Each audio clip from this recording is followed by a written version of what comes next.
I'm Lamia. I am a hypnotherapist. I master the art of reprogramming your subconscious mind. I was very much involved into my business. I was in the field of recruitment. I had a recruitment office, an assessment center. I opened my company very happily with a lot of enthusiasm.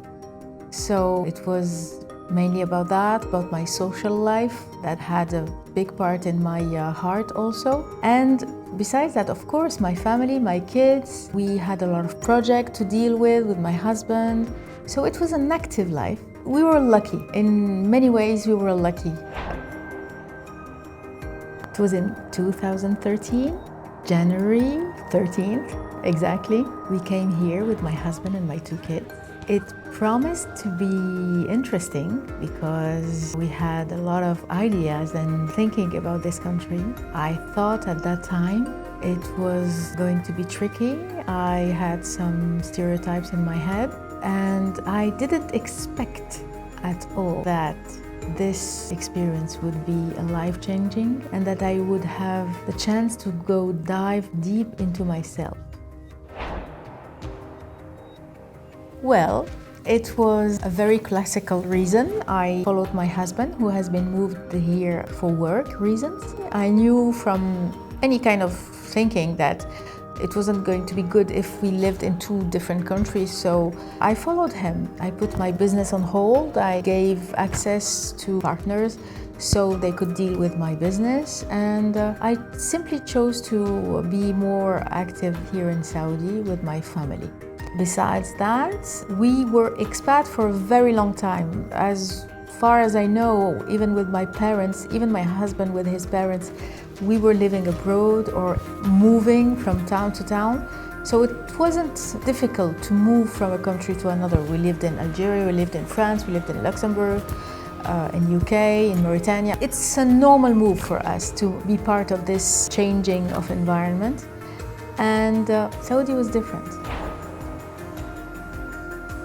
When we arrived, the trend was to live in compounds. That was the convenient, easy part of it. So we lived in small villages and we had all the facilities that we needed. And I ended up having the nickname Lamia 610, which was my house number. It looked like somehow Wisteria Lane. I was having coffee mornings with my neighbors and it was quite different from what I expected. When I arrived was men and women were separated. When you went to a restaurant, you had a family section, you had a male section, you had only shopping, eating as an entertainment, and we had work, we had going out for a restaurant and going out for shopping. There were no cinemas at that time and very few libraries. It was just kind of restraining. I had to find another way to occupy myself. And that led me discover the ocean named YouTube. And that made me realize the treasure that it was. It's like discovering the library of Alexandria. It was amazingly nourishing. I learned a lot and I went to a lot of conferences, a lot of historical research. That was amazing. I was very much into that. I kind of put my professional life on hold. So everything was focused on the kids, on their well-being. As they finished quite early, not like in Europe, around 1:30, something like that, I had to be there, take them, drop off, pick up, organize activities, etc., etc. Also, my husband was traveling a lot. So the success of my children was my first priority. Then, when learning difficulties popped up for my son, the nightmare started stronger and thicker. Everything was focused on their success. If that wasn't reached, it was like a big failure for me. And my kids were busy, we were busy. But then, if your primary goal isn't reached, it's not easy to swallow. The good thing is that we welcomed our 3rd child. And that was a blessed moment. And it also started with some kind of midlife crisis. My family wasn't working like I planned, and I was angry all the time. I was angry, fighting with people, fighting with the school, fighting with my partners in Algeria. Nothing was working as it should. And the reason I had to be conscious of that is my stomach simply starting being very painful, more than 18 years. So I was used to that, but then it became so painful that even the pills weren't enough. The funny thing is that my father was specialized in gastroenterology. I went to him and asked him to help me, and after some consideration, it turned out that it was stress. So I figured out that I couldn't continue like this, and I had to consider very accurately this emotion that was anger.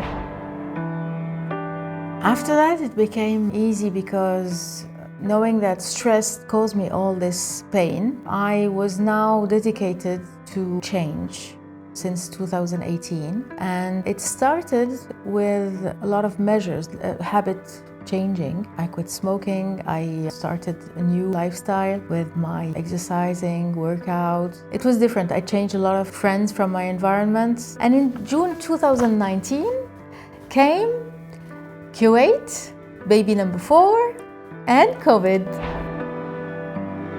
In the middle of lockdown, I wanted to go back to sports because baby number 4, it meant again putting weight, more than 30 kilos for each of my kids. So at the 4th one, I knew the method. I had a very successful and efficient way of losing weight. For that, I needed to work out, and my body simply didn't let me do it.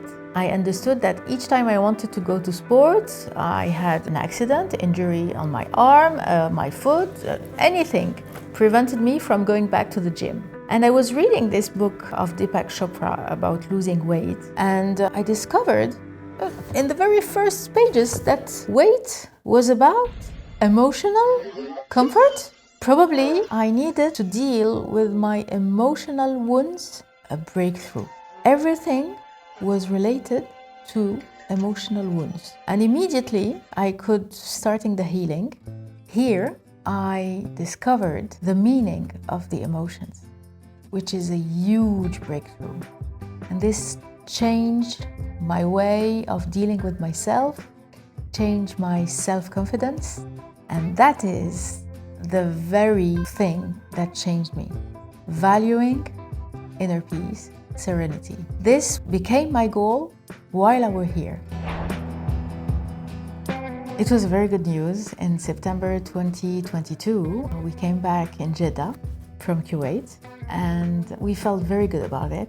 My kids were very happy because mainly they had very good memories about it. They knew that it was going to be happily, joyfully, especially after COVID. And this time, I could enjoy driving by myself.